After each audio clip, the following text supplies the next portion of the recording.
think sometimes we forget who we are when the noise is gone. If the responsibilities were ever to halt, like, who am I as a person? Who is Stacie Bloomfield when no one's watching, when I just am alone?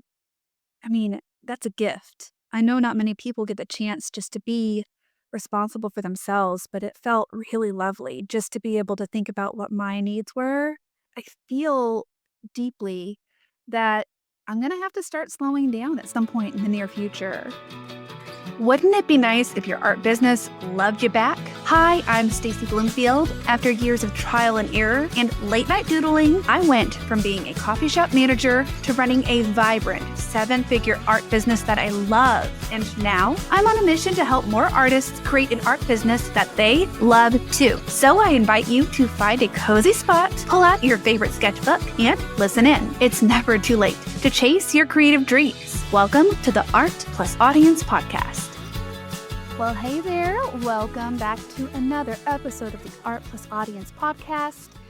Before we get into it, can I ask you, if you are listening right now, and I know we have several thousand listeners every single episode, would you just click the subscribe button for me? It really helps us to reach more people, us, meaning me, who runs the Art Plus Audience podcast. I really would love to be able to get in front of more creatives to help them get unstuck, help them build their audiences, and help them sell their art. So if you could go ahead and just click the subscribe button, and bonus points if you leave a review, that would be just fantastic. I would appreciate it so much. It's shocking how much of any product success has to do with reviews. A podcast, a course, and products. And, whenever I'm shopping online, I always go to see if there's been a review, and I look at the positive reviews, and that's what gives me, you know, the courage to click buy. I do read the negative ones too. And, people do listen to negative ones more than they do positive ones. So please flood this podcast with positive reviews. But aside from that, hi, I just got back from 3 weeks in Scotland. So if you remember 2 episodes ago, I talked about my big reveal, which was I got a book deal. I'm writing a book called The Artist Side Hustle, and I have like 4 more chapters to write. It's due in mid-February, and y'all, I am feeling a lot of anxiety about this. I have been writing and rewriting so much that I don't even know what I'm saying anymore.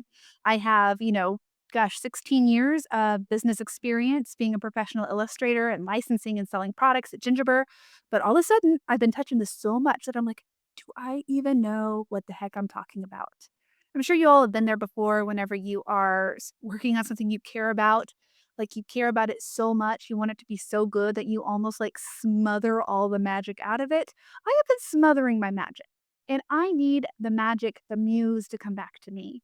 So, aside from that, send me your well wishes because I want this book to be phenomenal. I want it to reach hundreds of thousands of people. I wanna help artists create new paths forward. And, not all artists are full-time artists. That's why this book is focused on the side hustler.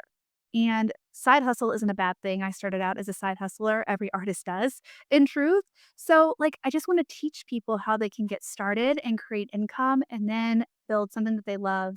That's the goal of this book. But I went to Scotland for 2 reasons. One, I did annual planning and I actually flew some of my team out to Scotland with me. What? Yes, I did. For several days of annual planning for the online education portion of the business. I do the product planning separately, and I do that with Angie, who is also my sister, who is the COO of Gingiber Product.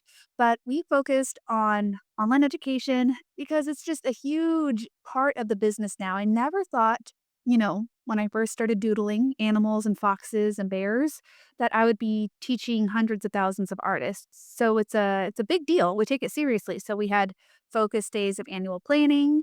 I might do an episode about annual planning, but I do have a course, an affordable course called the Artist Year, where I really break down how we annual plan. It's about goal setting, vision casting, how we set schedules. It's really awesome. And you can find that at staciebloomfield.com. But then they flew home, and I was alone in Scotland for the first time in my life. I was actually alone. I've known my husband, Nathan, since I was 11 and he was 12. I had just moved from Dallas, Texas to Springfield, Missouri with my family, and my parents put me in a small private school. And Nathan Bloomfield was a grade above me, and I've known him for such a long time. So we started dating right out of high school and got married 2 years later. And I had a baby 2 years after that.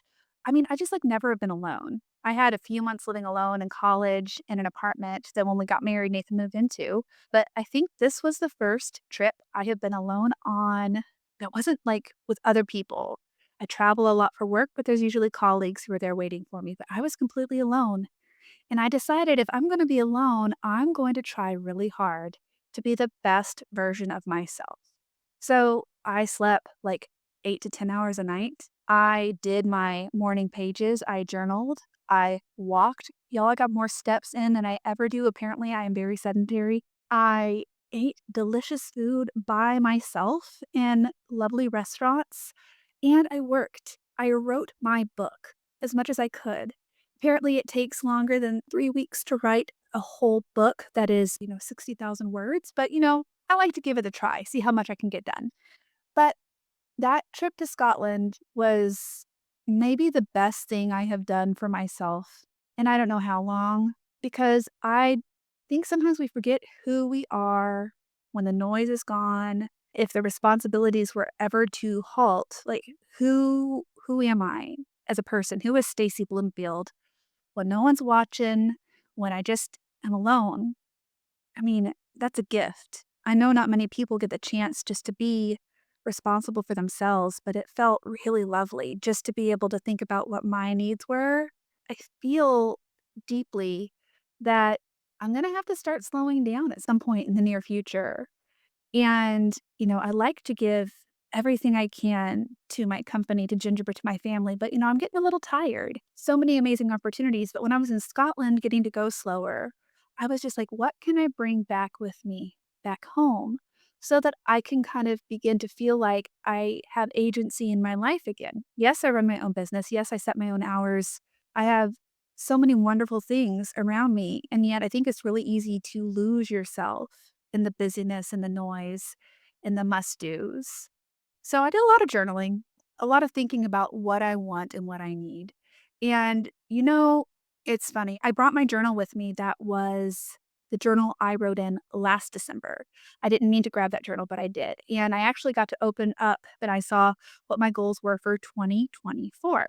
And I had a few goals, but one of those goals was that I wanted to buy some commercial property in my local town, Springdale, Arkansas. I forgot that I even wrote that down as a specific goal. Some of the goals happened, a lot of the goals happened. A few of them are still in process. One I haven't even started.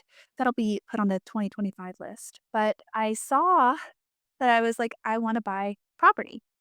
And that's what brings me to this fun thing. When I flew back from Scotland, the very next day, I closed on the purchase of a beautiful 100 and I think 111-year-old building. It's an old church building in my downtown, and I'm gonna call her the Bloom House. Yes, my name is Bloomfield, and I'm calling it the Bloom House. That's okay. I like themes. My daughter's name is Violet Bloomfield, so sue me. I love it. I purchased a church. It's not going to be a church. I don't know what I'm gonna do with it yet, but it was so funny. One of my best friends, Vanessa, who I actually talked about, I think in the very first episode of this podcast, she texted me a photo of this church about a month and a half ago and said, "Hey, girl, want to buy a church?" Like jokingly. And I was like, maybe so. So I showed it to my husband, and, the truth is, we have no idea what we're going to do with it. But I knew that of all the areas where I live in Northwest Arkansas. It's kind of a booming area. A lot of people know it for Bentonville. That's where Walmart is based. Fayetteville, the University of Arkansas Razorbacks are there. Springdale is not where people come to live. Like Springdale is a great place to live, but people don't come here to visit. We have a downtown that has been being revitalized for, 20 years maybe.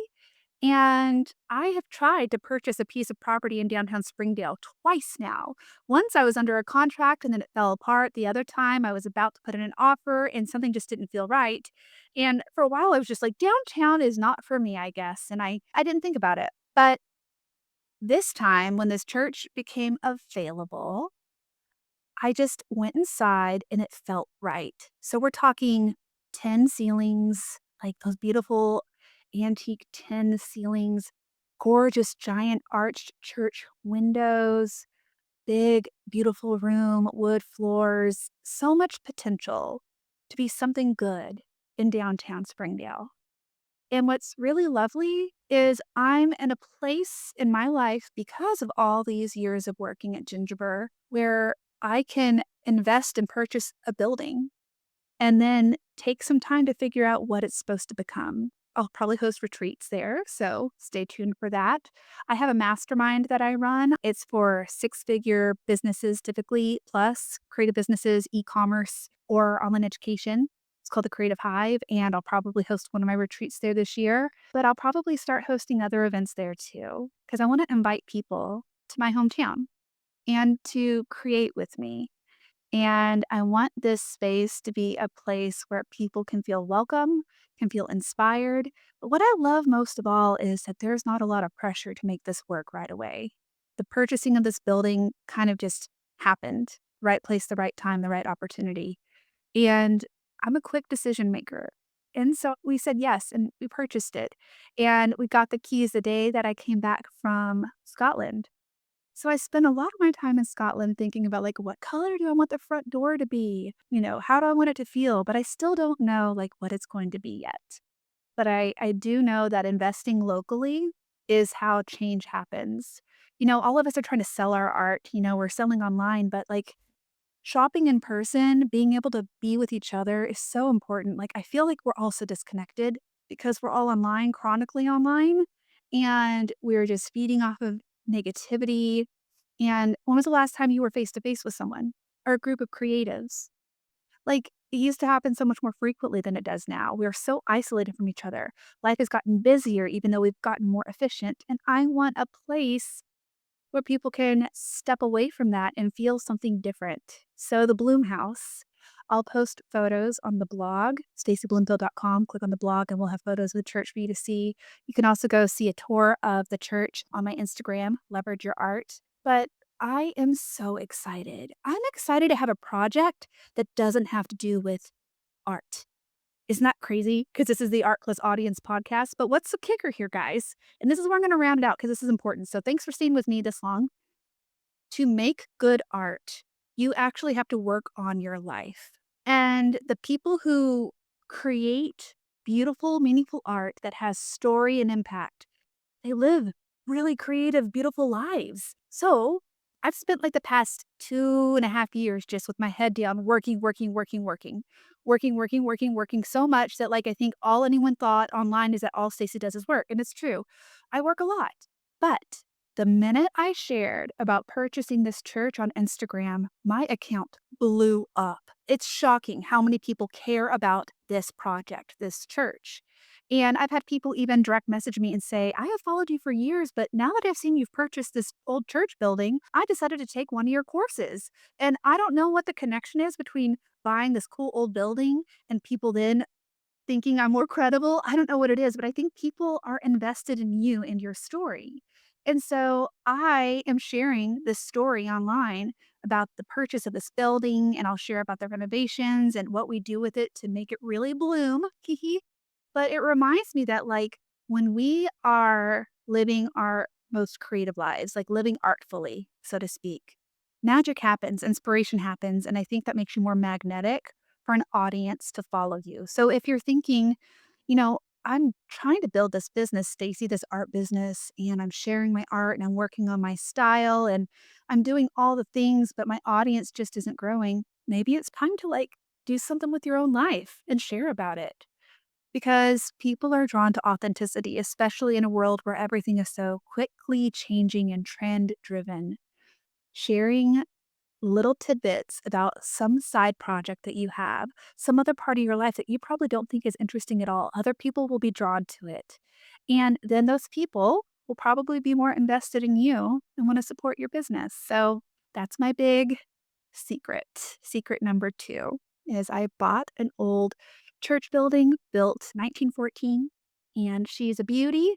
She's lovely, and I'm so grateful to get to be the next person who preserves her and lets her be a part of our local downtown so that when people do come downtown, they might come to the Bloom House, take a photo in front of the door, and really remember their time here.